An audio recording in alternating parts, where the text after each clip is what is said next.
सूर्य का मुख हो और उनके मोर पंख के साथ और जितनी भी आभूषण हैं उनके साथ वो सुसज्जित हो। तो ऐसा नमन करना चाहिए। ऐसे ही हरे जब आए तो राधा जी का नमन हरे कृष्ण में डिवाइन कपल यानी कि राधा कृष्ण दोनों का नमन करना चाहिए। और ऐसे ही जब हरे राम आए तो ये आपके ऊपर है कि आप राधा रमन दें या राम सीता दें या तो राम जानवी जी दें, तो ये हमारे ऊपर है। तो उस चाहे आंखें बंद करके या फिर सामने वीडियोस को देखते हुए जो आपको अच्छा लगे, लेकिन सिर्फ बोलना नहीं है, लेकिन उनका नमन भी करना है। हरे कृष्णा हरे कृष्णा कृष्णा कृष्णा हरे हरे हरे राम हरे राम राम राम हरे हरे हरे कृष्णा हरे कृष्णा कृष्णा कृष्णा हरे हरे हरे राम हरे राम राम राम हरे हरे हरे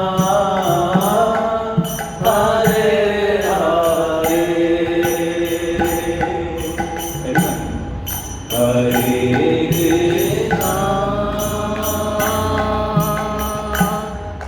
हरे कृष्णा कृष्णा कृष्णा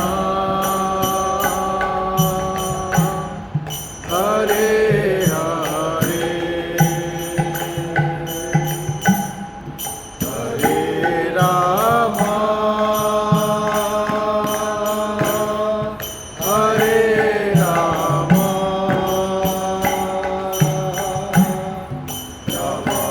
राम हरे हरे हरे कृष्णा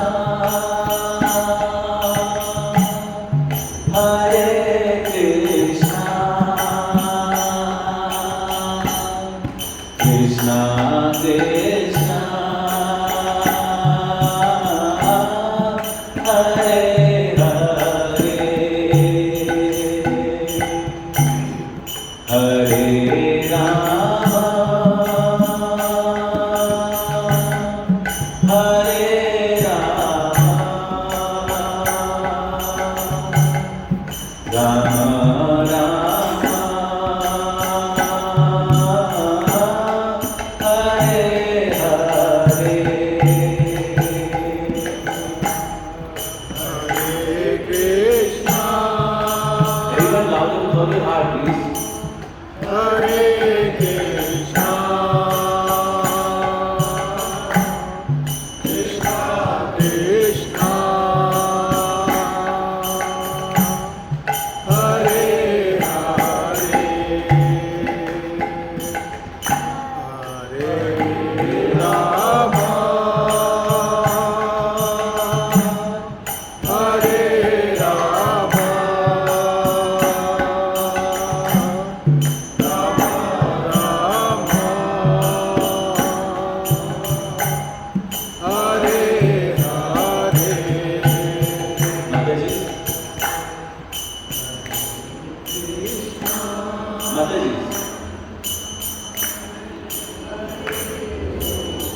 लाउडर।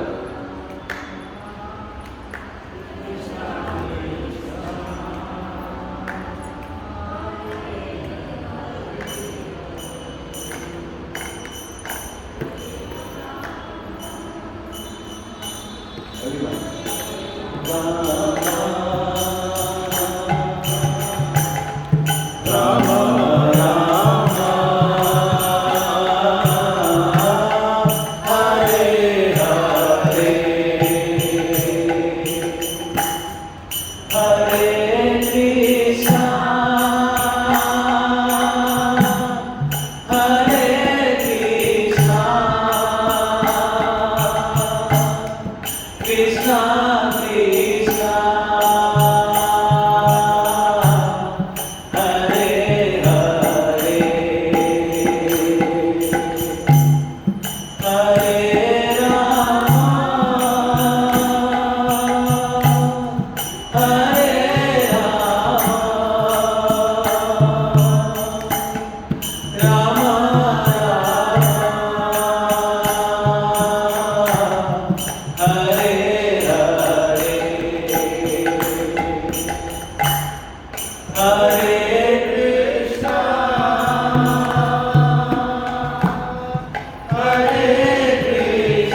गर्म पानी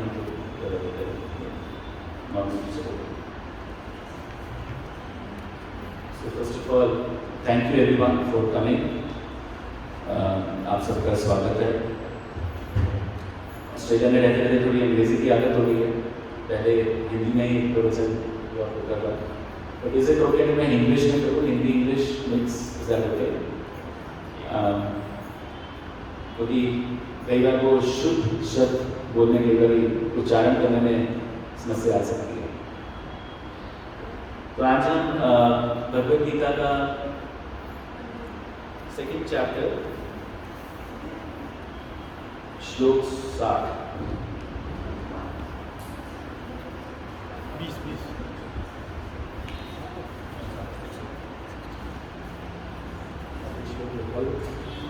तो सबको शायद पृष्ठ खोलना पड़ेगा या मोबाइल में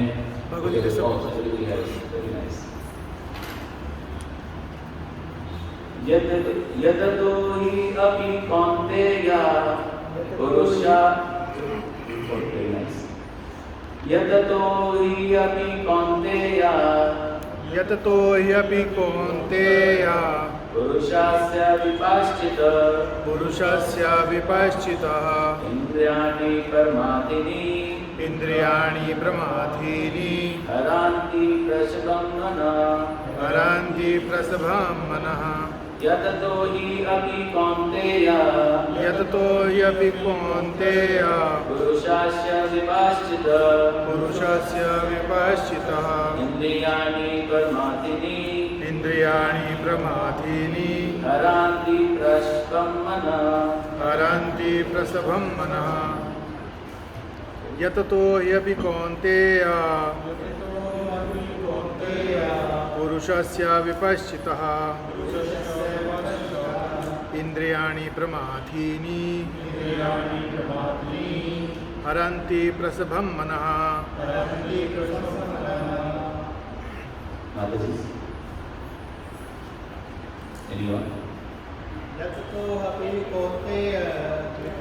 ह्यपि कौन्तेय पुरुषस्य विपश्चितः इन्द्रियाणि प्रमाथीनि हरन्ति प्रसभं मनः।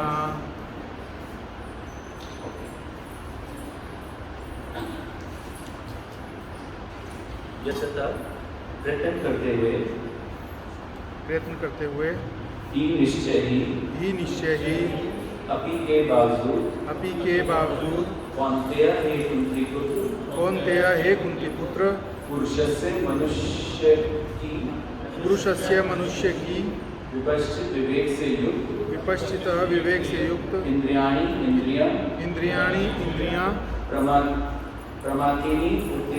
प्रमाथिनी उत्तेजित हरंती फेंकती हैं प्रसभम बल से मन को। हे अर्जुन, इंद्रियां अपनी प्रबल तथा वेगवान हैं। इंद्रियां इतनी प्रबल तथा वेगवान हैं कि वे इस विवेकी पुरुष के मन को भी बलपूर्वक हर लेती है जो उन्हें वश में करने का प्रयत्न करता है। एक बार और बोलते हैं, हे अर्जुन, इंद्रियां इतनी प्रबल तथा वेगवान हैं कि वे उसकी विवेकी पुरुष के मन को भी बलपूर्वक हर लेती हैं जो उन्हें वश में करने का प्रयत्न करता है। The word that is joined with Srila Prabhupada की जय।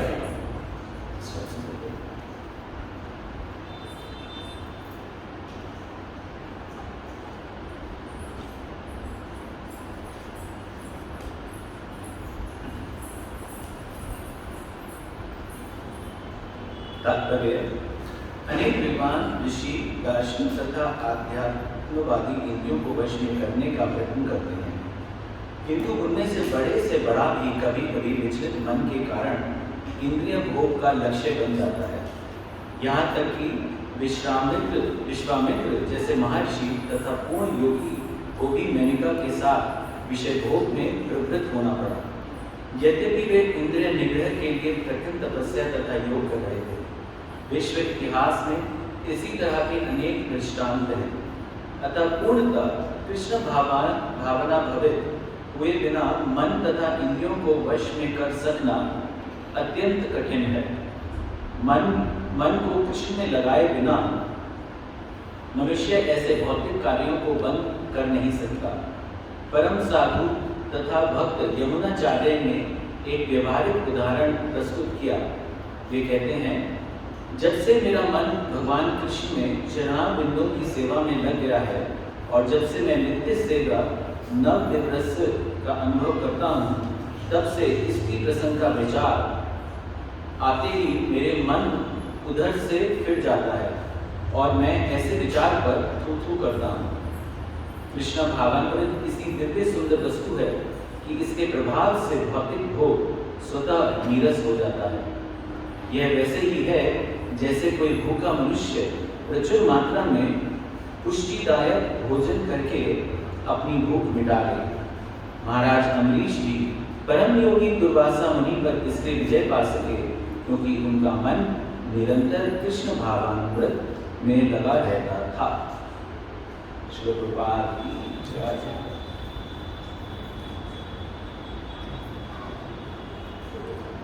तो ये जो श्लोक है ये एक्चुअली कर्मी लोगों के लिए नहीं है, ये एक्चुअली जो भक्त हैं उनके लिए है। जितने भी कर्मी और विकर्म वाले व्यक्ति होते हैं, विकर्म मतलब जो व्यक्ति हमेशा गलत काम करने की उसकी ही सोचते हैं, या जो कर्मी होते हैं उनके अंदर हमेशा इच्छाएं बड़ी प्रबल होती हैं। जो विकर्मी होता है उसको तो भगवान से वैसे कोई प्रेम नहीं होता है, तो उसके अंदर तो भोगने की वृत्ति बहुत तेज होती है। लेकिन जो कर्म योगा या कर्मी भी होता है वो कर्म कांड में, क्योंकि हमारे वैदिक शास्त्र में कर्म कांड होते हैं, वो सोचते हैं अच्छा मैं ये कर्म कांड कर लेता हूँ, माता के दरबार में जाऊंगा, माता से मांगूंगा कि मेरे शेयर प्राइस बढ़ जाए जितने मेरे पास शेयर, तो मैं खुद परिश्रम ना करूं तो भगवान मुझे दे दे, बस मुझे दे दे। उससे भगवान का कोई लेना देना नहीं है। एक बार मिल गया तो मैं अपनी गली, आप अपनी गली, मैं उसको भोगूंगा। जितने भी लक्ष्मी आएगी, जितने भी पैसे आएंगे, तो मैं उसके साथ भोग करूंगा। तो जब ऐसी वृत्ति होती है उनको हम ये कहते हैं कि अगर वो व्यक्ति अगर चाहे भी कि मैं भोग ना करूं और मैं भगवान में मन लगा लूं, वो नहीं लगा सकते, लगा ही नहीं सकते। जब तक आप भगवान के पास किसी रीजन के कारण आएंगे, और रीजन कौन सा? सेल्फिश रीजन, स्वार्थ। जब तक अपने स्वार्थ के लिए आएंगे तब तक भक्ति नहीं मिल सकती। और ये हम अपने जीवन में भी देख सकते हैं। जीवन काल में जब तक अगर आपका विवाह हुआ है और जब तक आप सिर्फ अपनी पत्नी के साथ संभोग का ही रिश्ता रखते हैं, तो प्रेम का प्रवाह नहीं हो सकता। जब तक बच्चा माँ बाप से सिर्फ इसलिए उसकी सेवा कर रहा है कि उसको उसने माँ बाप की संपत्ति मिल जाए, माँ बाप का प्रेम नहीं मिल सकता। जब तक भाई या जब तक बहन भाई के हाथों में राखी इसलिए मान रही है कि उसको लक्ष्मी मिलेगी भाई से, उसको भाई की सुरक्षा मिल ही नहीं सकती। और यही चीजें जब प्रेम और भाव से की जाती हैं, निस्वार्थ कि चाहे मुझे भाई दे ना दे,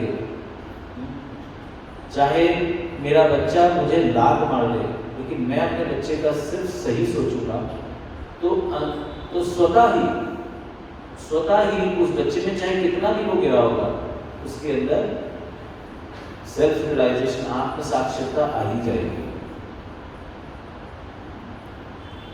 अब ये लिखा है इस वर्ष में कि जितने भी कर्मी और विकर्मी होते हैं उनको तो ये जो इच्छाओं का वेग है उनको तो कंट्रोल करना बहुत मुश्किल है, लेकिन जो विद्वान हैं, जो भक्त हैं, उनके लिए भी बहुत मुश्किल है। और मैं इसका जीता जागता उदाहरण हूं। और मुझे ऐसा लगता है कि हर भक्त की जिंदगी में आता है जब उसको हर समय या हर क्षण तो नहीं मैं कहूँगा, बट हर थोड़े समय के बाद उसको इस बात का एहसास होता है कि वो कितना गिरा हुआ है। क्यों? क्योंकि ज्ञान होने के बाद जब इंसान गिरता है और जब माया उसे अट्रैक्ट कर लेती है तो बहुत मुश्किल होती है, पश्चाताप ज्यादा होता है। और अगर विद्वान या भक्त ये सोचने लगे कि माया मेरे को अटैक कर ही नहीं सकती, तो वो अत्यंत ही बेवकूफ है। क्यों? क्योंकि जीत क्या है? शास्त्र के हिसाब से जीत क्या है? भगवान का बाल का 10वें भाग का 1000वें भाग, 1/10,000 भाग। और माया क्या है? भगवान की 1/4 सृष्टि शक्ति है। अब आप बाल के 1/10,000 भाग हैं जो आपके जो आत्मा है, और माया क्या है? 1/4 शक्ति है भगवान की। तो आप उसके साथ कैसे लड़ सकते हैं? अगर आप ये सोच रहे हैं कि मैं भाई पार कर लूंगा, तो आप अत्यंत बेवकूफ हैं। तो कैसे पार कर सकते हैं? ज्ञान होने के बाद एक्चुअली क्या होता है, जब ज्ञान हो जाता है ना कि ये चीज गलत है, तो आपके अंदर विवेक तो आ जाता है, थोड़ा सा निश्चय भी आ जाता है, दृढ़ निश्चय भी आ जाता है कि हाँ मैं कुछ ऐसा होगा ना तो मैं नहीं खाऊंगा, शराब होगी नहीं छूंगा, कोई सुंदर स्त्री आएगी नहीं देखूंगा। लेकिन माया का वेग ऐसा आता है, जैसे विश्वामित्र की बात लिखी हुई है। मुझे याद है जब हम भक्ति वृक्ष अपने घर में किया करते तो अमोघ लीला प्रभु बड़ा जबरदस्त एग्जाम्पल दिया करते थे कि सोचो विश्वामित्र एक, मैं नहीं बोल रहा हूँ ये अमोघ लीला प्रभु का, मैं इनफैक्ट उनको कॉपी भी नहीं कर सकता, but I am trying to just emulate him. कि सोचो एक साधु पेड़ के नीचे पर्वत पे बैठा हुआ है और उसको आवाज आती है खन खन खन। तो अभी तो पेड़ों की आवाज आ रही थी सन सन सन, हर बार ये खन खन खन। तो कान क्या होते हैं? कान को क्या होगा? अभी तो कान भगवान का नाम सुन रहा था, हवा की आवाज सुन रहा था, और हवा को फिल्टर करके भगवान का नाम सुनने की कोशिश कर रहा था। बिकॉज जितने पशु पक्षी जानवर सबकी आवाज आती है, तो एक योगी का दृढ़ निश्चय ये होता है कि वो सारी आवाजों को छोड़कर सिर्फ एक भगवान का नाम ही अपने कानों में सुन सके। और वो कान में कैसे जाती है?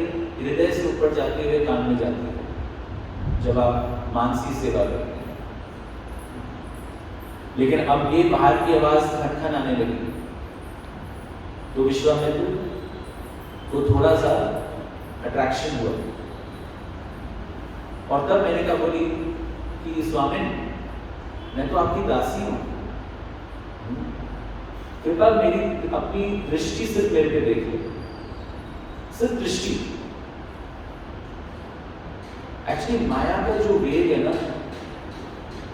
वो सबसे पहला आंख चक्षु होते हैं।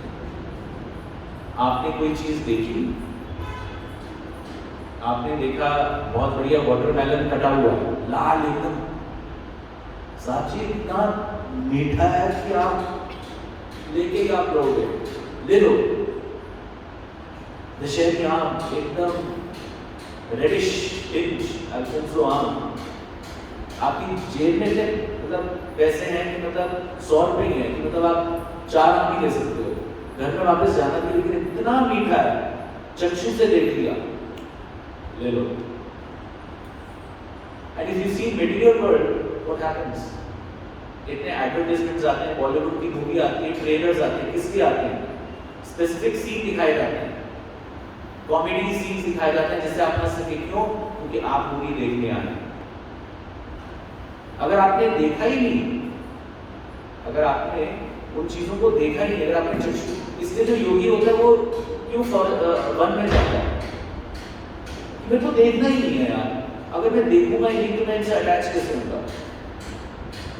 जहां आपने देखा वही आप गए।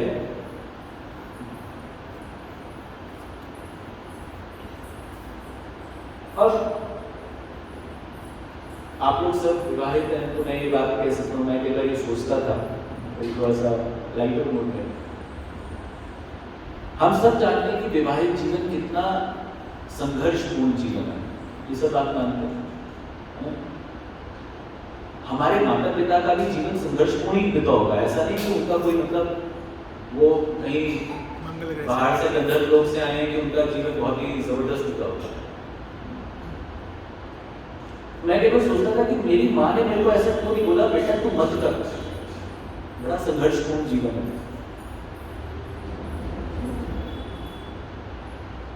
लेकिन रियलिटी ये होती है कि हमारी इच्छाएं और वेग इतनी तेज होती है, कोई कह भी देना मत कर। मतलब मैं कुछ भक्तों को जानता हूँ जहाँ पे उनके गुरु ने बोला कि भाई तू विवाह मत कर, ब्रह्मचार्य जीवन में कर, बड़ी समस्या में फंस जाएगा। नहीं महाराज जी, बहुत अच्छी कन्या है, इसी विवाह करना कोई गलत नहीं है, मैं सिर्फ संघर्ष की बात बता रहा हूँ। नहीं महाराज जी, बहुत अच्छी कन्या है और हम चाहते हैं कि हम दोनों साथ रहें, अपने बच्चों को भी भगवान को इसमें लगाएं और हमारा जीवन मंगलमय हो। महाराज जी कहते मंगलमय तो हो ही नहीं सकता तेरा जीवन, तो कितनी कोशिश करते। तो उस समय आंखों में जैसे पट्टी पड़ जाती है, ये माया होती है। अब विश्वामित्र को पता था कि ये लड़की मेनका जो है वो हाथ जोड़ के बोल रही थी कि मैं चक्षु देख के मुझे कर दो, लेकिन विश्वामित्र से रहा नहीं गया क्योंकि आवाज भी जो उनकी थी ना, जिन्होंने पहले तो आवाज पायल की थी, फिर आवाज जब उन्होंने बोला उनकी आवाज में मधुरता थी, फिर वो और पास आई तो उनके जो शरीर की सुगंध थी वो विश्वामित्र एकदम भाव विभोर हो गए और उन्होंने सोचा कि एक कन्या जिसकी आवाज इतनी सुंदर, जिसकी सुगंध इतनी अच्छी, तो एक बार देख लेता हूं कैसी है। एक बार देखा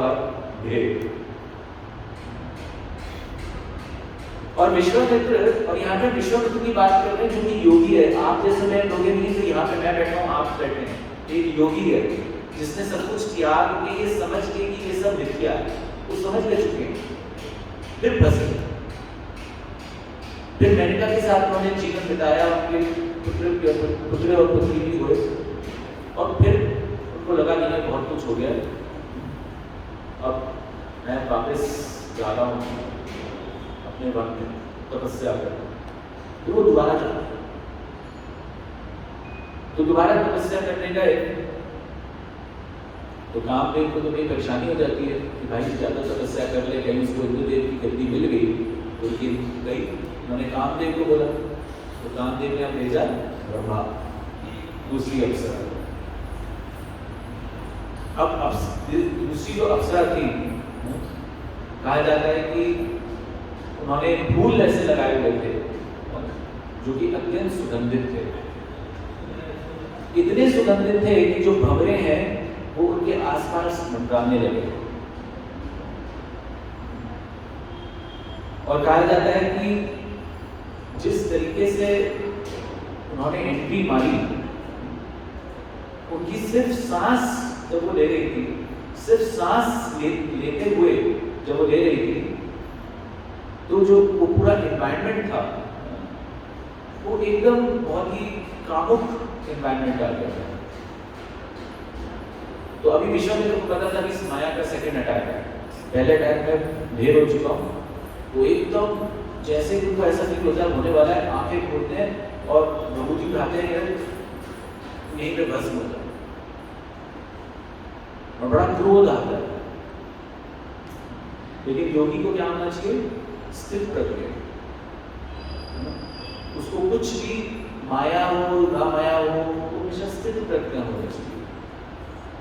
तो उन्हें समझ में आता है कि ओ, मैं तो आवेश में आ गया, मैं तो क्रोध में आ गया। कहा जाता है क्रोध कब आता है? इंसान को क्रोध कब आता है? जब उसकी इच्छा या उसकी एक्सपेक्टेशन पूरी नहीं होती है, तब उसको क्रोध आता है। मैंने आपको बोला पानी लेके आ जाइए, अब आपको पानी मिल नहीं रहा, आप 5 मिनट तक नहीं लाए और मेरे को क्रोध है। मैंने आपको बोला था पानी लेके आना, पानी लेके नहीं आया क्योंकि मेरी एक्सपेक्टेशन पूरी नहीं हुई। बच्चे को कहा पढ़ो, अच्छे नंबर लाओ, आए भाई 42 नंबर जस्ट पास हुआ, तो क्रोध आया।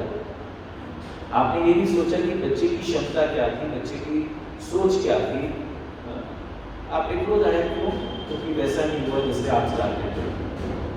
वैसे ही विश्वामित्र ने सोचा कि मेरे को क्रोध क्यों आया? कहीं ना कहीं मेरे अंदर कामुकता थी जो पूरी अभी भी नहीं हुई है। और फिर वो 10,000 साल का योग करते हैं और उस 10,000 साल के बाद क्या होता है? वो भगवान राम के गुरु बन जाते हैं। तो ऐसा नहीं है कि अगर हम गिर गए तो हमें भगवान नहीं मिल सकते, ऐसा भी नहीं है।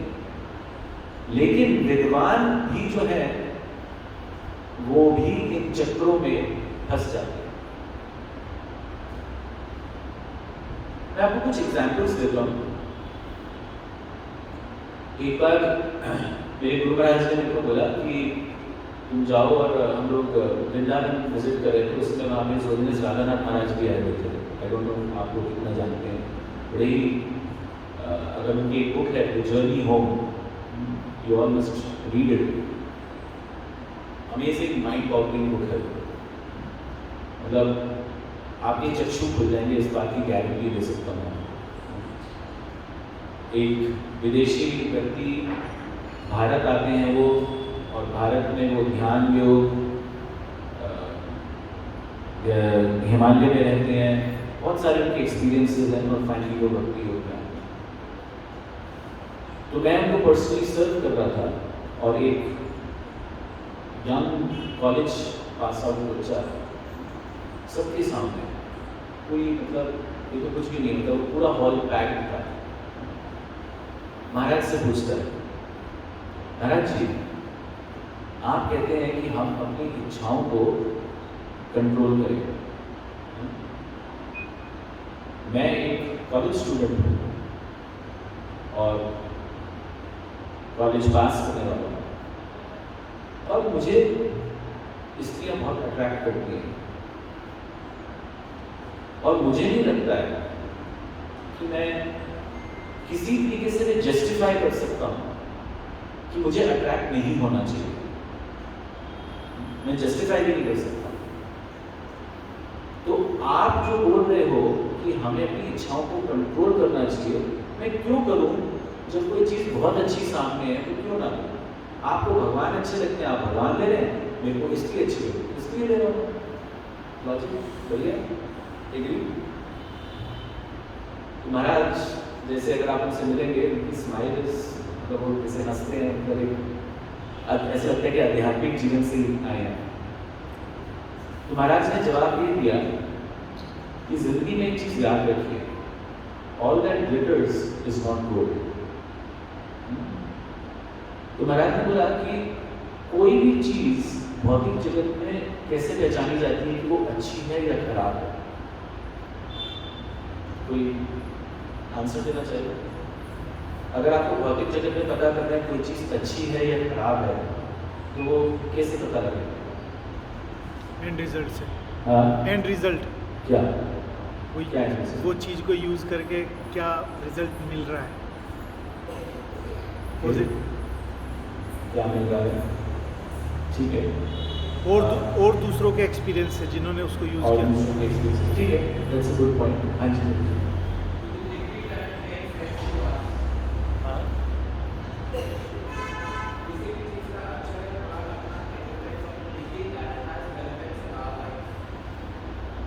समझ नहीं आया। It has relevance, whether it has relevance in our life or not. नहीं, अगर कोई चीज अच्छी है तो वो सबके लिए अच्छी होनी चाहिए। हाँ? अगर कोई चीज खराब है तो ये नहीं है कि दारू आपके लिए अच्छी है और उसके लिए अच्छी नहीं है, दारू खराब ही है। हाँ? आप अच्छे और बुरे का मापदंड यही होता है। जैसे मैं कई बार जब मैं स्टूडेंट्स को क्लासेस हम लोग ऑस्ट्रेलिया में देते हैं तो कई बार लोग इस बात का चयन करते हैं और वहाँ पे जैसे एक्स्ट्रा मैरिटल अफेयर्स बहुत ऑब्वियस है, तो मैं यही कहता हूँ कि अगर आपको, क्योंकि हमारे 4 नियम हैं,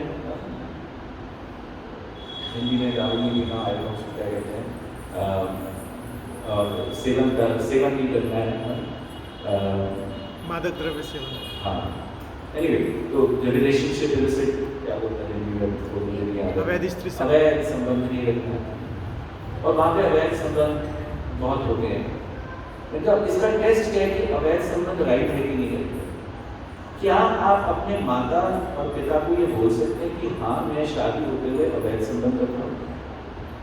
क्या आप अपनी पत्नी से ये बोल सकते हैं कि मैं अवैध संबंध रखता हूँ? क्या आप अपने बच्चे से ये बोल सकते हैं कि मैं अवैध संबंध रखता हूँ? अगर सबके साथ बोल सकते हैं और सब इस, और सिर्फ सोसाइटी में अगर सब लोग बोलेंगे कि हाँ ये अच्छी चीज है तो आप करेंगे। ऐसा हो सकता है कि सोसाइटी बिल्कुल कदम के गलत में हो, लेकिन आज जैसे कहते हैं कि there are 4 pillars of the religion, अभी भी ट्रूथफुलनेस कुछ रह गई है। सिमिलरली अगर दारू है, क्या आपके पिता, क्या आपका बच्चा, छोटा बच्चा, क्या आपकी बीवी, क्या आपका डॉक्टर तो बोलेगा भाई मत पी तू, चाहे कैसी भी सोसाइटी होगी, कोई तो एक ऐसा इंसान होगा जो बोलेगा ये गलत है। लेकिन कोई सेब, फ्रेश सेब होगा, कोई बोलेगा कि वो खराब है खाना, फ्रेश। कोई बोलेगा घर में फ्रेश फूल रखना गलत है, कोई बोलेगा कि घर को साफ रखना गलत है, क्लीनलीनेस इज गॉडलीनेस। और अगर आप अपनी पत्नी से ये कहेंगे मैं घर को गंदा रखता हूँ, अच्छी बात है ना, क्या बोलेंगे? ये गलत बात है। तो महाराज ने बोला कि अगर एक व्यक्ति भी उस चीज को गलत कह दे, इसका मतलब निषेध है, इसका मतलब कोई प्रॉब्लम, करेक्ट? दूसरा महाराज ने बोला टेस्ट क्या होता है, किसी चीज के अंदर भी अगर सुगंध, बास आने लगे, कोई भी चीज इसकी सुगंध से बास आने लगे, सुगंध मीन्स गंध से बास, इसकी जो स्मेल है वो अगर बास आने लगे तो इसका मतलब मत छुओ। जैसे भगवान को कभी सड़े हुए फ्रूट्स देते हैं,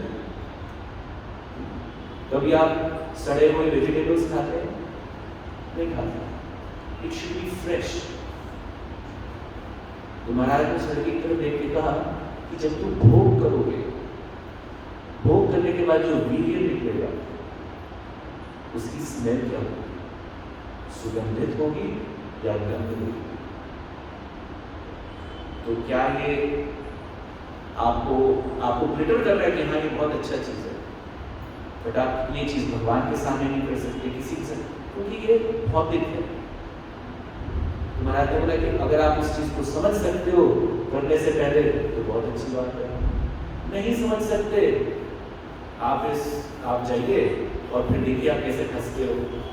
पहले बीवी होगी, फिर बच्चा आएगा, फिर उसके लिए परिश्रम करोगे, बंधते जाओगे, और फिर जब बूढ़े होगे उससे निकलने की कोशिश करोगे कि हाँ मेरा बच्चा ये नहीं कर रहा, वो नहीं कर रहा, निकल ही नहीं पाओगे। क्यों? क्योंकि सिर्फ एक सुगंध के कारण आप पीछे भागोगे। एनीवे, तो कहने का मतलब ये है कि अब हम विद्वान की बात करें कि अच्छे अच्छे विद्वान इच्छाओं के मोह पाश को करते जाते हैं। और यहाँ पे यमुनाचार्य जी एक एग्जाम्पल देते हैं कि जब भी वो भोग विलास का स्त्री के साथ सोचते हैं तो उनको थूकने का मन करता है। तो महाराज एक्चुअली इसी मतलब वो क्लास अटेंड की थी और वो इसी को संदर्भ में उन्होंने ये बताया कि वो क्यों थू थू करते हैं, क्योंकि उनको दुर्गंध महसूस होती थी। अब यमुनाचार्य जी कौन है? यमुनाचार्य जी रामानुजाचार्य के गुरु थे। रामानुजाचार्य एक संप्रदाय है, वो श्री संप्रदाय है, उसके आचार्य हैं। जैसे हम लोग माधव संप्रदाय से हैं, ब्रह्म संप्रदाय से हैं, तो उसको माधवाचार्य हमारे गुरु हैं। तो यमुनाचार्य जी उसके गुरु थे। अब उनकी अब मैं आपको सिर्फ एक बैकग्राउंड दे रहा हूँ कि यमुनाचार्य जी ने ऐसा क्यों लिखा। तो यमुनाचार्य जी ब्राह्मण होते हैं और बहुत ही विद्वान थे। और जब वो 12 साल के थे तो उनके एक जिस किंगडम में वो रह रहे थे वहाँ पे एक ब्राह्मण आता है और वो कहते हैं कि मुझसे कोई भी शास्त्र प्राप्त करते तो उसे हरा दूंगा। और वो बड़े बड़े महारथियों को हरा चुका होता है। एक्चुअली ब्राह्मण बहुत टाइप के होते हैं। एक ब्राह्मण होता है जो पूरे भगवान के प्रेम में लीन होता है, लेकिन ऐसे ब्राह्मण भी होते हैं जो यज्ञ वगैरह करके आते हैं। जैसे क्षत्रिय होते हैं ना, वो तलवार से लड़ते हैं। कुछ ब्राह्मण होते हैं जो जिह्वा से लड़ते हैं, शास्त्रार्थ करते हैं। आओ मैं आपको बताता हूँ क्या से। उनके अंदर राजसिक गुण तब भी होता है। ब्राह्मण तो होते हैं कहने को, लेकिन प्योर ब्राह्मण नहीं होते। But they are the path of goodness. तो अब ये ब्राह्मण होते हैं और ये सबको हरा चुके होते हैं। यहाँ तक ये होता है कि यमुनाचार्य जी के जो गुरु होते हैं उनको भी हरा देते हैं। अब जब उनको भी हरा देते हैं तो एकदम यमुनाचार्य जो 12 साल के वो होते हैं उनको अपने गुरु से बड़ा प्रेम होता है। अब कहा जाता है कि जब आपके जो गुरु कर रहे हैं तो आपको बेशक गुरु की समय वही करना चाहिए जो गुरु करे। लेकिन यमुनाचार्य जब ये देखते हैं कि मेरे गुरु हार गए इससे, तो कहते हैं कि मैं शास्त्रार्थ करूंगा। तो सब लोग हंसते हैं कि ये छोटा बच्चा 12 साल का, तो सबके सामने खड़ा होकर ये बच्चा बोलता है यमुनाचार्य कि अगर मेरे शरीर का जो साइज है, अगर उसके बेस पे भगवान का न्याय होता तो आपको भैंस के साथ युद्ध करना चाहिए, वार्तालाप करके। तो भैंस आपसे ज़्यादा स्ट्रॉन्ग है, क्योंकि मैं छोटा, आप बड़े, आपसे बड़ा तो भैंस, तो आप भैंस से हार गए। तो जो उसकी ईगो पे बढ़ जाता है, ठीक है आ जाओ जी मैदान में। तो जब वो जा रहे होते हैं तो राजा और रानी दोनों देख रहे होते हैं किसी की तरफ। तो जब ये होता है तो रानी ये कहती है कि ये लड़का पक्का जीतेगा। राजा कहता है पक्का हारेगा, इससे तो बड़े बड़ों के इसके गुरु को हरा दिया, ये क्या चीज है है। तो रानी कहती है अगर ये लड़का जीता मतलब मैं जीती तो अपना आधा राज्य इसको दोगे। तो राजा कहता है ठीक है, अगर मैं ये लड़का जीता तो मैं अपना आधा राज्य इसको दे दूंगा। तो यमुनाचार्य जी बैठते हैं, ये ब्राह्मण कहता है कि तू छोटा है, तो तेरे साथ न्याय का मतलब जैसे हमारे केस में जस्टिस जिसको बोलते हैं, उस जमाने में न्याय का मतलब होता था डिबेट कि न्याय में कौन जीतेगा। क्योंकि जस्टिस ये कहता है जो जिसको शास्त्र आता होगा वही जीतेगा। क्योंकि न्याय में कौन जीतेगा, अगर मैंने पहले प्रश्न की और तू नहीं जवाब दे पाया तो वैसे ही हार जाएगा। तो पहला चांस मैं तेरे को देता हूँ, क्योंकि अगर तूने ऐसा कुछ पूछा जो मैं ना जीता, मैं ना जवाब दिया तो तू एकदम जीत जाएगा। तो लेट मी गिव यू, जैसे होता है ना व्हाइट एंड ब्लैक चेस में, white has got an advantage to make the first move, जो सफेद वाला होता है वो फर्स्ट होता है। तो कहते हैं आप पहले पूछिए। तो यमुनाचार्य जी बोलते हैं कि मैं आपसे 3 प्रश्न करूंगा, और अगर आपने 3 प्रश्नों का उत्तर दे दिया तो मैं सभा से उठ के आप जो कहेंगे मैं करूंगा, मुझे शास्त्रार्थ आगे करना ही नहीं। ठीक है, पूछो जी 3 प्रश्न। तो पहला प्रश्न मेरा ये है कि आपको शास्त्र के परिपक्ष से संदर्भ लेते हुए मुझे ये समझाना है कि तुम्हारी माँ पांच है। तो मेरी माँ मतलब मैं आपको मेरी माँ पांच क्या बोल रही है? तो लेकिन आपको शास्त्र के परिपक्ष में ये मुझे समझाना है कि आपकी माँ पांच है। दूसरा प्रश्न ये है कि ये जो राजा है वो बहुत ही सिंफुल है, उसने वो पापी है। और तीसरा जो राजा की पत्नी है वो चेष्ट है, मतलब वो उसके अवैध संबंध है। अगर तुम ये प्रूव कर दो कि ये तीनों चीजें शास्त्र के संदर्भ से, तो मैं अपनी हार मान लूंगा। तो रानी का तो दिल बैठ जाता है। रानी कहती है जीत गया, ये जीत गया, इससे पहले कि कोई जवाब दे। तो जो पंडित होता है वो सोचता है, वो कहता है नहीं जवाब इसको नहीं देना पड़ेगा, ऐसे मेरे को फंसा के थोड़ा छोड़ सकते हो। आप शास्त्र से बताओ कि मैं तो यहाँ पे हूँ, मेरी माँ कैसे पाप है, राजा इतना अच्छा है, हम सबका ध्यान रखता है, उसने कोई कोई गलत नहीं किया, वो पापी कैसे है? और जो हमारी रानी है वो हमेशा राजा के साथ प्रतिज्ञाबद्ध रहती है, तो हमने ऐसा तो कुछ नहीं देखा, और शास्त्र से इसका क्या लेना देना? तो यमुनाचार्य जी हंसते हैं। यमुनाचार्य जी कहते हैं कि हमारा शास्त्र ये कहता है कि जिस स्त्री के सिर्फ एक बच्चा हो, अगर एक बच्चा होता है तो कभी भी समय आ सकता है कि वो बच्चा मर सकता है। तो जब स्त्री के और एक पर्टिकुलर एज के बाद स्त्री बच्चा नहीं कर सकती है, तो जब तक स्त्री के पास 2 या 2 से ज्यादा बच्चे नहीं होते, तब तक शास्त्र के अनुसार उसको वांछित कहा जाता है। हमारे लिए समझ से बाहर है, मैं तो आपको सिर्फ कथा सुना रहा हूँ जो मैंने सुनी है और ऐसा लिखा गया है, तो उसको रेफरेंस भी बताते हैं। मैं चाहते हैं कि यहाँ पे ऐसा लिखा हुआ है। अच्छा जी, दूसरा विषय, हमारा राजा जो है वो हम सब से कर लेता है, कर मतलब टैक्स। और हमारे शास्त्र के अनुसार जब कोई चीज आप ग्रहण करते हो, उसका 1/6 भाग 1/6 पार्ट का जो कर्म है वो उस इंसान को लेना पड़ता है। जैसे गुरु भी जब शिष्य देते हैं तो गुरु शिष्य के कर्म लेते हैं, लेकिन गुरु के पास क्योंकि आध्यात्मिक शक्ति होती है तो कर्म को न्यूट्रलाइज कर सकते हैं, लेकिन राजा तो आध्यात्मिक नहीं है। तो कहते हैं आपकी नजर में ये राजा बहुत अच्छा है, लेकिन मेरी नजर में क्योंकि इसने कर लिया है तो 1/6 सारे कर्म उन्होंने लिए हैं, तो इसका मतलब इसके अंदर भी पाप होगा, क्योंकि हम सब में भी पाप है। तो पंडित जी एकदम स्तब्ध रह जाते हैं कि ये बच्चा तो मतलब जबरदस्त है।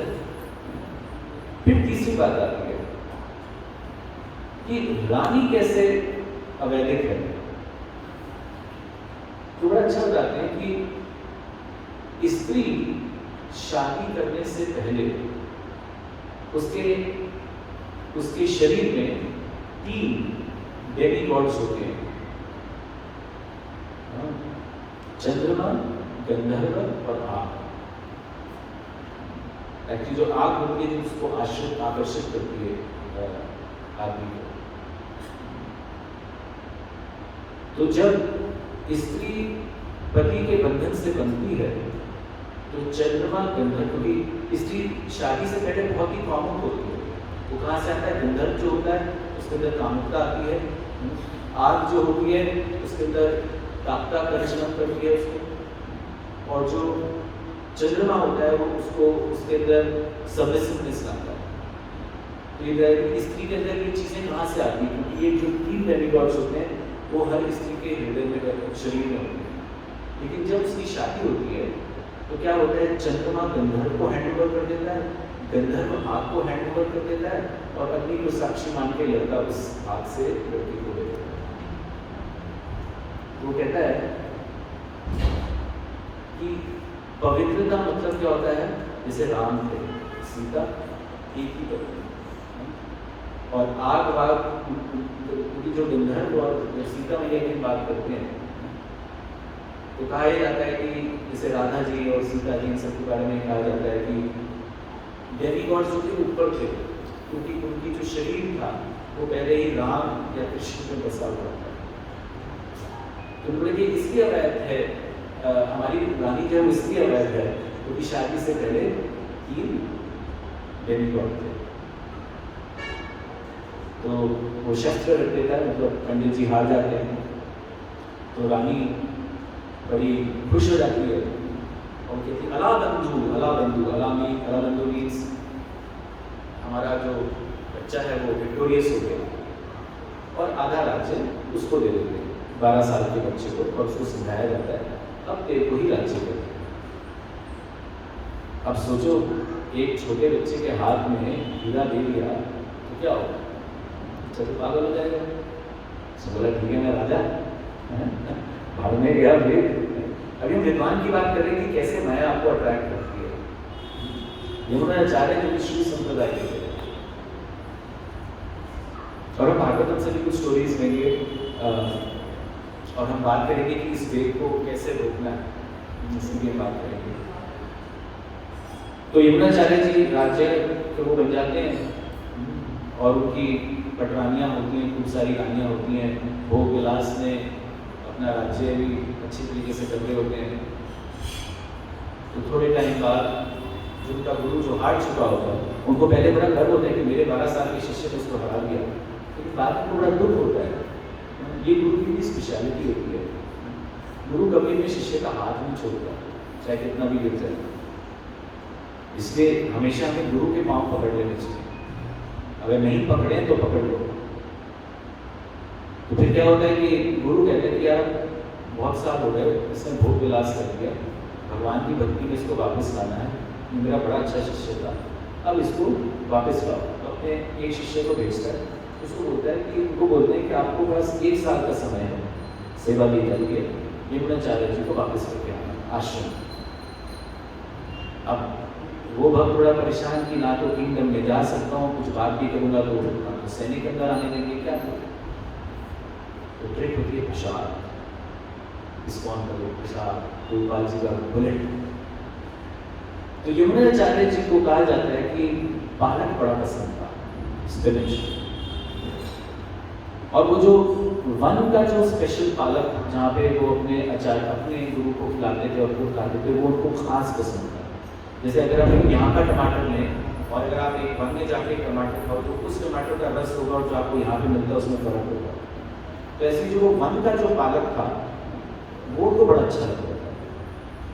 वो क्या करता है, पीछे से ना वो जो जहाँ पे कुक्स होते हैं, टीम्स के जो कुक होते हैं, वहाँ पे वो जाते हैं और वो कहते हैं भाई ऐसा है, ये रही पालक, तू इसका प्रसाद कर। अच्छा जी, वो प्रसाद बनाता है, कहते हैं अगर बनाएगा तो तेरे को 100 शक्तियाँ मिलेंगी, ये गारंटी है। तो भी कहता भाई ये बनाने से अगर मुझे शक्ति मिल जाए तो क्या बात है। वो बनाता है, राजा खाते हैं, राजा कहते हैं वाह वाह क्या बनाया है, ये ले भाई ये शक्ति। फिर ऐसे दूसरे दिन होता है, तीसरे दिन होता है, और राजा तो रोज का वेटिंग करता है, यार अब तो मतलब मेरे को ऐसा प्रसाद मिल रहा है जबरदस्त। तो लेकिन जब वो खाते हैं तो उसको थोड़ा सा याद भी आता है कि ये कहाँ मिलता था। तो ऐसे बार बार अपनी रानी से बोलते हैं ये वाला ना मुझे बिल्कुल वैसे से ना माँ का टेस्ट, जैसे आश्रम का टेस्ट, मैं आश्रम में खाना तो बड़ा अच्छा लगता है। तो 3 महीने के बाद वो क्या करते हैं, 6 महीने के बाद वो क्या करते हैं, ये जो पंडित होता है और जो डिवोटी होता है वो खाना बंद कर देता है, बीच में ब्रेक दे देता है। तो अब यमुनाचार्य का वापस खाना जाता है तो कहता है तो वो टेस्ट नहीं है नॉर्मल, तो थोड़ा दुखी होता है। फिर उसको आदत हो जाती है, 2-3 महीने नॉर्मल हो जाता है, फिर 3 महीने बाद फिर आ जाते हैं, तो 9 महीने हो गए, फिर 3 महीने बाद आ जाते हैं और फिर उसको वो देने लगते हैं। तो जब वो दोबारा 3 महीने का गैप के बाद दोबारा देने लगते हैं तो उनको और स्वाद आता है। जैसे सोचते हैं कि आपको भगवान से जब योग का फीलिंग हो गई कि हाँ सब कृष्ण में क्या है, वो दोबारा देते हैं तुमको और अच्छा लगता है। तो फाइनली वो कुक को बुलाता है कि ऐसा तुमने क्या किया कि पिछली बार जब तुमने बनाया 1 महीने पहले तो अच्छा नहीं था और अब अच्छा हो गया, ऐसा तुमने क्या किया? हृदय जी एक ना भक्त आए, वो मुझे बोले अभी तक पहले जब खा रहे थे भक्त का ध्यान नहीं आया, उनको क्या लगा मेरे पाक से आ रहे हैं पालक बन रहा है, अच्छा उनको आश्रम की याद आ गई। अब उनको बीच में जब ब्रेक दिया तो अच्छा कोई तो लाता होगा, उनको बुलाया गया, उनको बुलाते हैं, तो बुलाते हैं तो वो कहते हैं कि अच्छा तुम वो उनको समझ जाते हैं, अच्छा ये मेरा दोस्त है, यहाँ भी आप आए हो तो आप मेरे को पालक दे रहे हो, तो ऐसे क्या बात है कि आप मेरे से मिल नहीं रहे थे? तो वो बताते हैं कि गुरु महाराज चाहते हैं कि आप आ जाइए और गुरु महाराज चाहते हैं कि आप भगवान के नाम का प्रचार करें, और ये जो पालक है ये गुरु महाराज की देन है, ये जो भोग विलास का जीवन है। और फिर उनके एग्जाम्पल्स बताते हैं कि आपने शादी की, आपने सब कुछ किया, आप आग में झुलस गए हो, अब आपको वापस आना है। तो योगाचार्य जी समझ जाते हैं कि मेरा टाइम खत्म हो गया, मैं गिर गया था लेकिन अब गुरु ने कहा है वापस आ, तो फिर वो सब कुछ छोड़ के वापस चले जाते हैं। तो ये यमुनाचार्य जी का जीवन था। उसके बाद वो इतने बड़े भक्त बन जाते हैं कि रामानुजाचार्य जैसे शिष्य उनके पास आते हैं। तो एक्चुअली श्री संप्रदाय एक ऐसा है कि जो भक्त है वो गुरु से भी बड़ा है। अगर आप देखेंगे स्टार्टिंग अब तो नहीं है, मतलब स्टार्टिंग स्टेज में आप देखेंगे उनका जो यमुनाचार्य जी गुरु था, यमुनाचार्य जी उनसे बड़े थे, लेकिन उनको अपने गुरु की कृपा से वो वापस आए, और रामानुजाचार्य उनसे भी बड़े थे। तो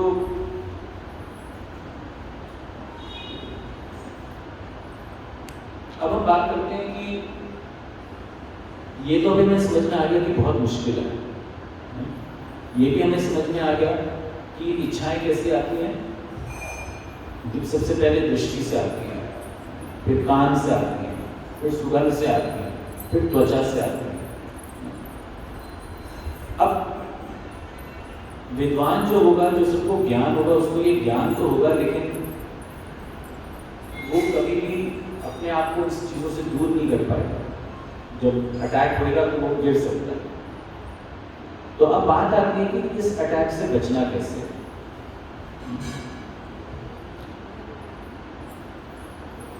इससे पहले कि हम अटैक की बात करें, अगर हम भागवतम में जाएं तो 9वें स्कंद में मुझे कथा याद आ रही है। राजा एक ययाति थे, और ययाति की जो, हमने अभी विद्वान की बात की तो एक राजा की भी बात कर लेते हैं। तो ये जो राजा थे बड़े ज्ञानी और ध्यानी थे, और अपने पिता के इंस्ट्रक्शंस के कारण वो राज्य कर रहे थे। तो एक शुक्राचार्य करके एक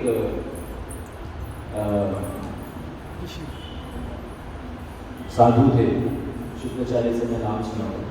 उनकी बेटी का नाम था देवयानी, ये 9वें स्कंद में भागवतम के है। उनकी बेटी थी देवयानी, और उनकी एक सहपाठी थी शर्मिष्ठा।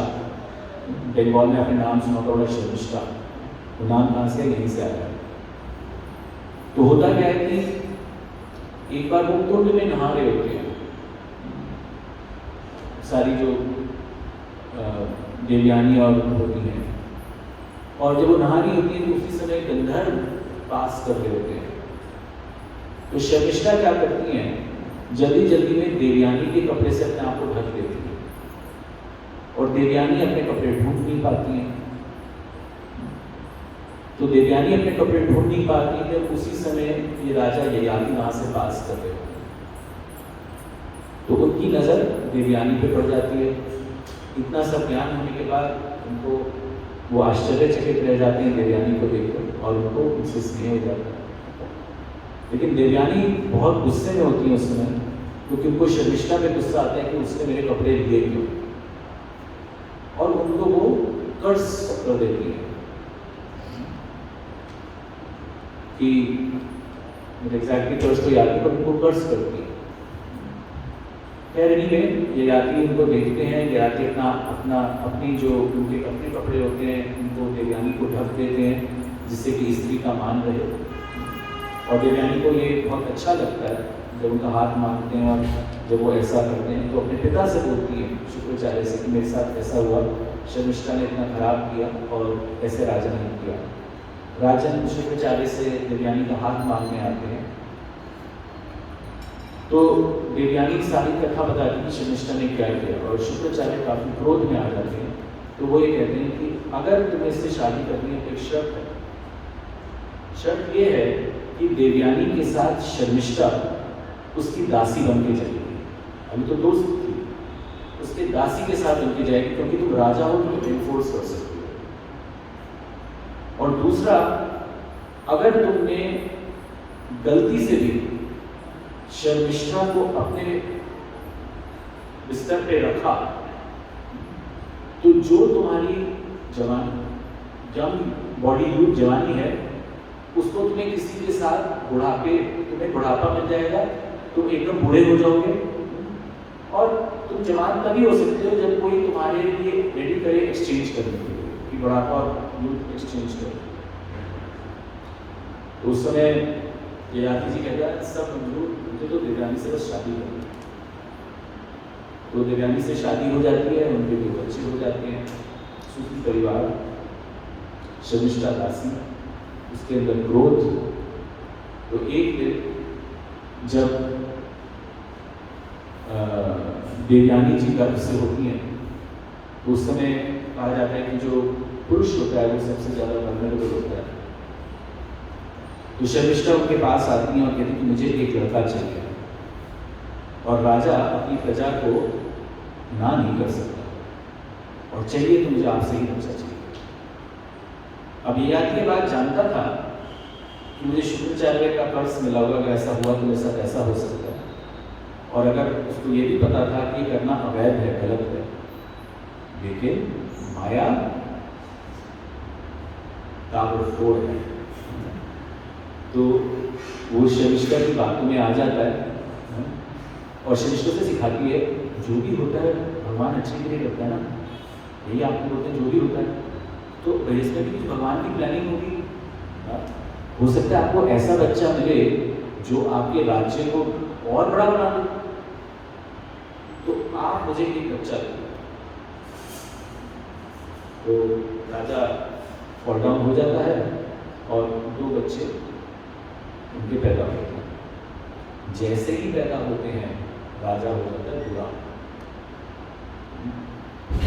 तो देवयानी को पता लग जाता है कि इसका बच्चा हुआ, राजा बुरा हुआ, मेरे पिता ने कहा मेरा पति नालायक है। तो वो कहती मैं तो घर छोड़ के जा रही हूँ, तुमने अब शर्मिष्ठा मेरी दासी के साथ किया। और शुक्राचार्य जी बहुत एक्चुअली उसका संविधान शुक्राचार्य के पास वो चली जाती है, बहुत पैर पैर जोड़ता है देवयानी के, नहीं सुनते। अब राजा को भोग करने की आदत हो चुकी होती है, तो वो बूढ़ा होकर एक्सेप्ट कर सकता था कि मैंने गलती की है, कोई बात नहीं। तो वो क्या करता है, ये राजा इतना गिरा हुआ था, ययाति भागवतम में ये आता है, इतना गिरा हुआ, माया हमें ऐसे जकड़ लेती है कि अपने वो बेटों के पास जाता है, 3 वो और 2 छोटे, 5 बेटे होते हैं इसके। हर बेटे के पास जाता है कि मैं तुम्हारा पिता हूँ, तुम मेरे बच्चे हो, बच्चों को पिता की बात माननी चाहिए, तुम बन जाओ बूढ़े और मुझे दे दो अपनी जवान, जिससे मैं भोग कर सकूँ, और तुम्हें तो मुझे सर्व ही करना है, बच्चों को तो पिता को सर्व करना है। तो 4 बच्चे तो पागल हम नहीं करते, आपकी प्रॉब्लम है ये, क्योंकि सबसे छोटा बच्चा होता है शर्मिष्ठा का बेटा। भगवान सबकी बात पूरा नहीं करते, क्योंकि शर्मिष्ठा के साथ गलत होता है, गलत हुआ होता है, उसको इसलिए बनना नहीं चाहिए। जो भी हुआ वो एकदम नंदर वाले थे, उसने उनका गलती से वस्त्र ले लिया। उसके बेटे, सबसे छोटे बेटे का नाम होता है गुरु। तो गुरु कहता है कि पापा आपकी अगर यही इच्छा है, अगर आपकी खुशी इसमें है कि आप जवान हो जाओ मैं बूढ़ा हो जाऊं, तो यही सही। और फिर वो हो जाते हैं जवान, फिर वो करते हैं और शादियाँ, फिर और बच्चे होते हैं, उनका बेटा बूढ़ा होता जाता है, जवान होते जाते हैं।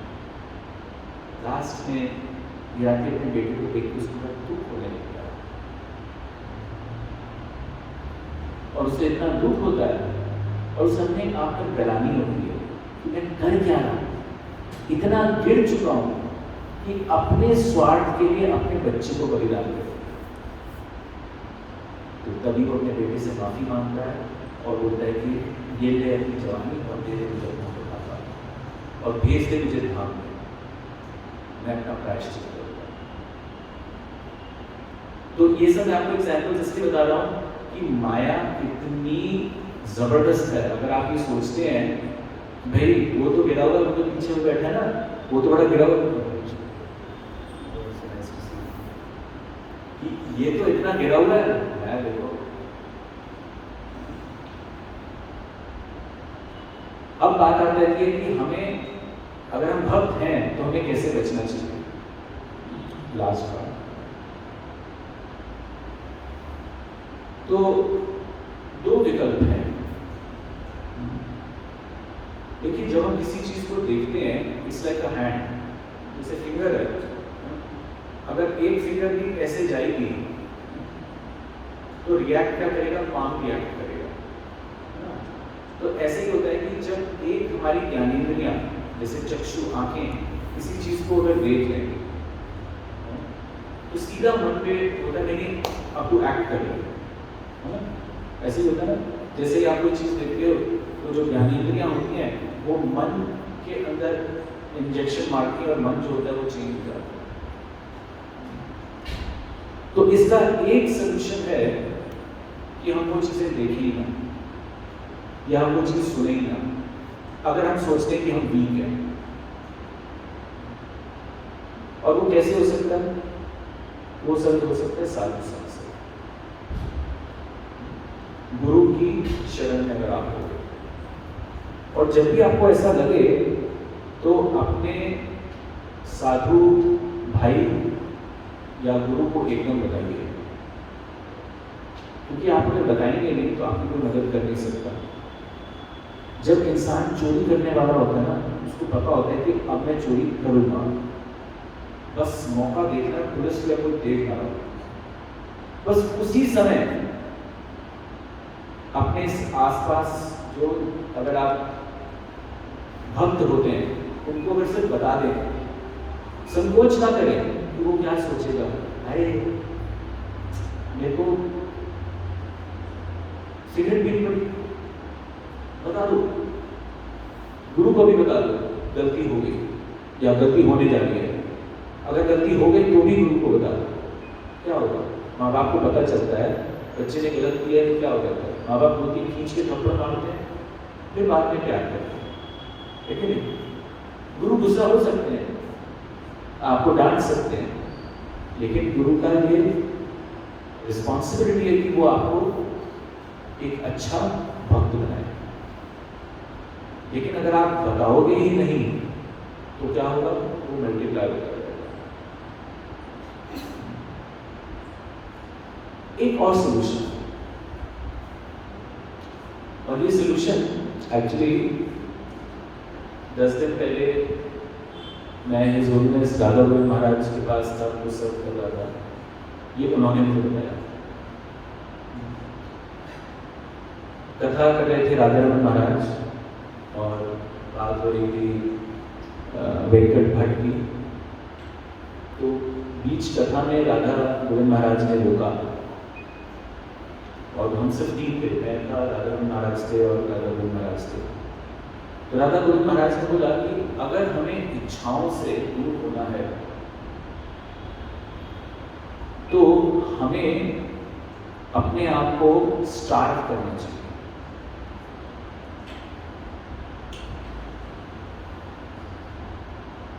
समझा? देखिए, महाराज जी ने समझाया कि मान लिया जाए किसी को लक्ष्मी चाहिए, किसी को अमीर बनना है और वो अमीर बन जाता है।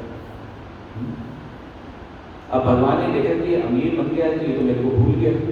भगवान क्या करते हैं, फिर उसको गिरा देते हैं, ठीक है नहीं, वो गरीब बन जाता है। पहले वो रोता है, चीखता है कि मैंने ऐसा क्या किया कि बस इतने पैसे थे, मेरे साथ बुरा हुआ, फलाना हुआ, ढमकाना हुआ। तो ओवर पीरियड ऑफ टाइम क्या होता है, एक्सेप्ट कर लेता है, अब मैं गरीब हो गया, अब इसी में निर्वाह करना है। और वो जब बहुत लंबा समय होता है तो उसकी आकांक्षाएं भी धीरे कम होने लगती हैं, कम फिर और कम फिर और। जैसे वक्त बीतता जाता है वो अपनी सिचुएशन को एक्सेप्ट करने लगता है कि यही मेरी जिंदगी है। और जब वो उस पूरे स्टैंड में एकदम बैठ जाता है, तब उसके पास जब दोबारा पैसा आता है वो इतना सेट हो चुका होता है कि अगर वो वाकई अहमियत समझता है वो पैसे की, तो वो ये कहेगा कि मेरे को अब खुशी मिल रही है। पहले जब पैसा था तो मेरे पास खुशी नहीं थी। अगर उसने आत्म साक्षरता की होगी तो वो ये कहेगा कि ये जो पैसा है वो प्रॉब्लम है, वो नहीं लेगा अगर उसके अंदर आत्म साक्षरता आ जाए।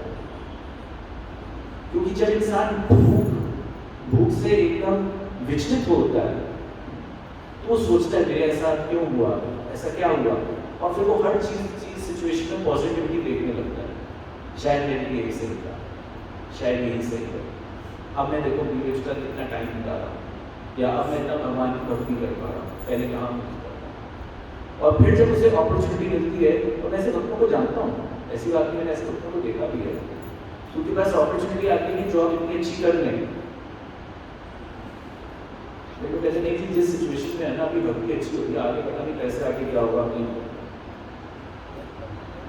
तो महाराज जी ने बोला कि जिस चीज की तुम्हें सबसे ज्यादा इच्छा हो, दृढ़ निश्चय करो, और एक बारी जैसे होता है कि एक इंसान को उसने गलती की, उसकी गंदी आदत है, उसको पिंजरे में बंद, उसको प्रिजन में बंद कर दिया।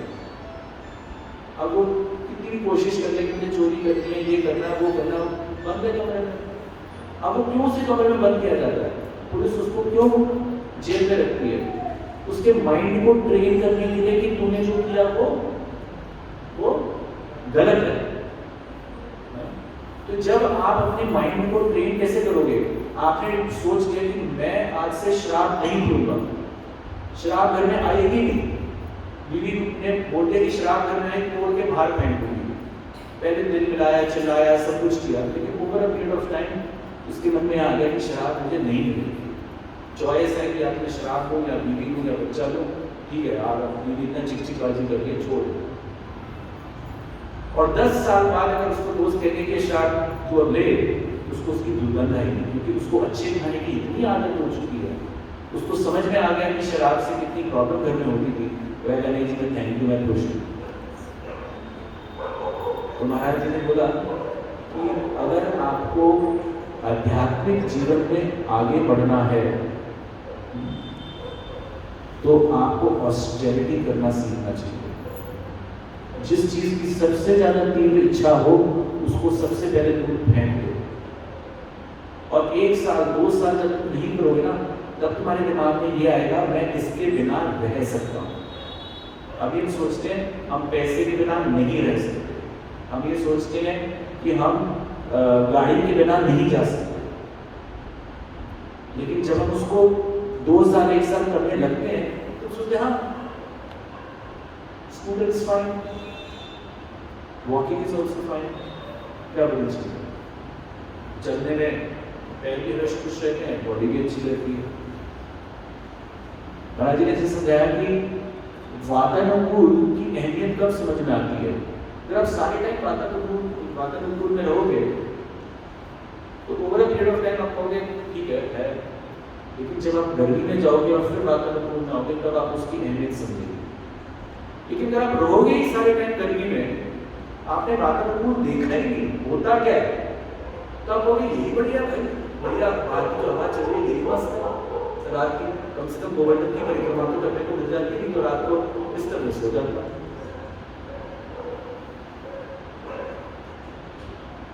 तो कहने का तात्पर्य ये है,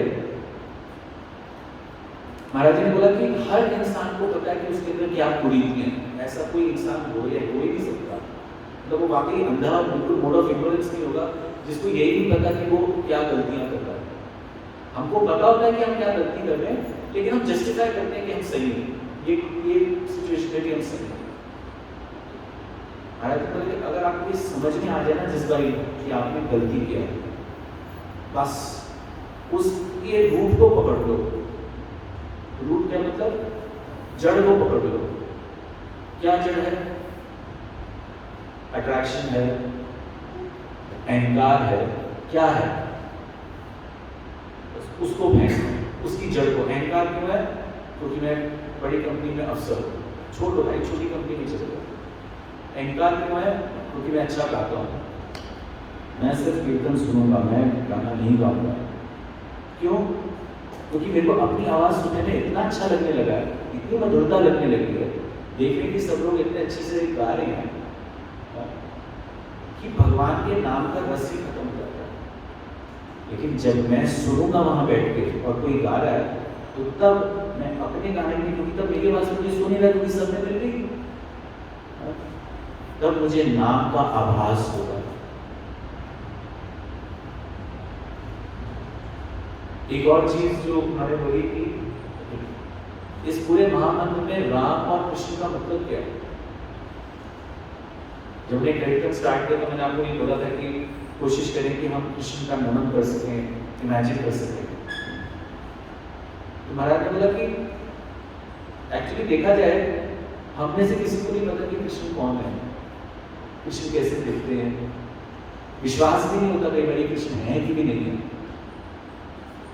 और जब तक विश्वास नहीं होगा, जब तक आपको भगवान से प्रेम नहीं होगा, लेकिन प्रेम करो कैसे जब कुछ दिखता ही नहीं है तो कैसे प्रेम करोगे। तो महाराज जी ने बोला कि इस दुनिया में जो आप सबसे सुंदर कृति सोच सकते हो, सबसे सुंदर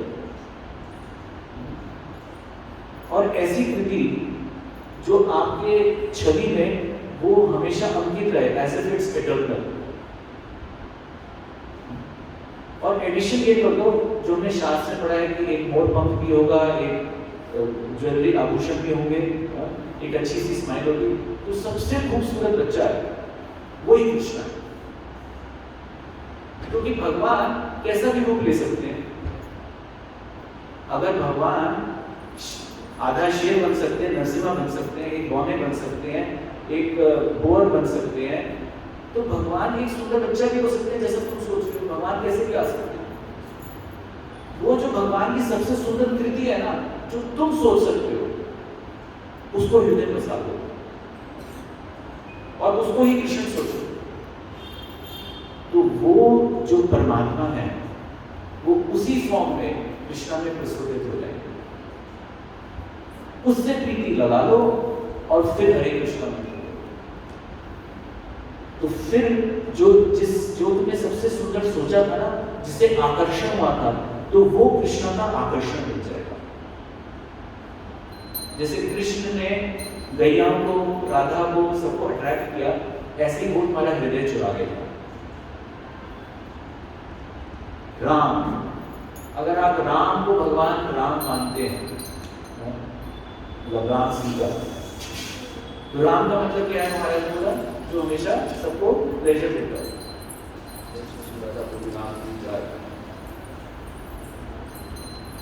तो राम जो सबको प्लेजर देता हो, तुम्हारे अंदर से ओम राम, जब म से एंड होता है तो म ये अंदर तक जाता है, प्लेजर देता है। जब कोई मर जाता है कहते हैं राम नाम सकते हैं।